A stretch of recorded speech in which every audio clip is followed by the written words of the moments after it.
இந்த வீடியோவில் என்ன பார்க்க போகிறோம்னா கோணங்கள் பற்றி பார்க்க போகிறோம்.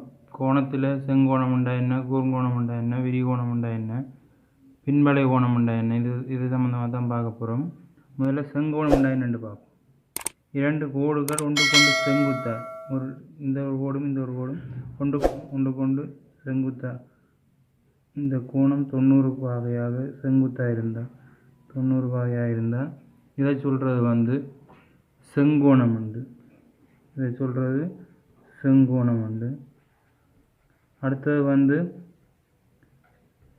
ஒன்றுக்கொண்டு செங்குத்தாக இருந்தால் அதை சொல்கிறது செங்கோணம் 90 பாகையாக இருந்தால். அடுத்தது கூர்ங்கோணம். கூர்ங்கோணம் உண்டா செங்கோணத்தை விட சின்னனா, அதாவது இரண்டு கோடுகளுக்கு செங்கோணத்தை விட சிறிய கோணம் எல்லாமே சொல்கிறது கூர்ங்கோணம்னு சொல்லு. 90 பாகையோட சின்ன 45 பாகையாகவும் இருக்கலாம், 30 பாகையாகவும் இருக்கலாம் என்று இருந்தால் இதை சொல்கிறது கூர்ங்கோணம் உண்டு. கூர்ங்கோணம். அடுத்தது விரிகோணம். விரிகோணம்ன்றது செங்கோணத்தை விட பெருசாக, அதாவது 90 பாகையை விட பெருசாக இருக்கிறது எல்லாமே சொல்கிறது விரிகோணம் உண்டு.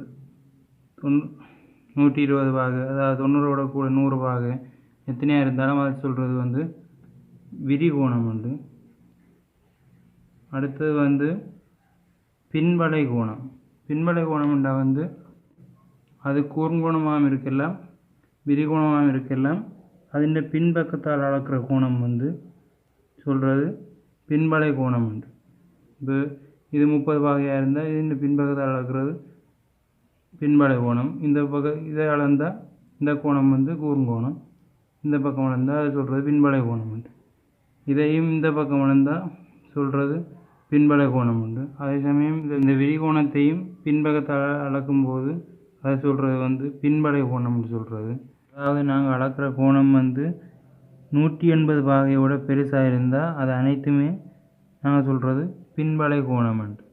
180 பாகையோட, அதாவது ஒரு நேர்கோட்டோட அதிகமாக இருந்தால் அது எல்லாமே பின்பலை கோணம் உண்டு. இதுவும் அப்படித்தான், ஒரு நேர்கோட்டோட அதிகமாக இருக்கிறபடிய பின்பலை கோணம். இதை சொல்கிறது பின்பலை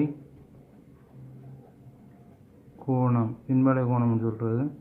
இந்த 3 கோணம் தான் முக்கியமான கோணம். அதாவது செங்கோணம், கொண்டு செங்குத்தாக இருக்கிற கோட்டில் இருக்கிற கோணம் செங்கோணம். அடுத்தது செங்கோணத்தோட சின்ன எல்லாமே கூர்ங்கோணம். அடுத்தது செங்கோணத்தோட பெருசாக இருக்கிற, அதாவது செங்கோணத்தோட பெருசாகவும் ஒரு நேர்கோடு 180 பாகையோட சின்னனாகவும் இருந்தால் அதை சொல்கிறது விரிகோணம் உண்டு.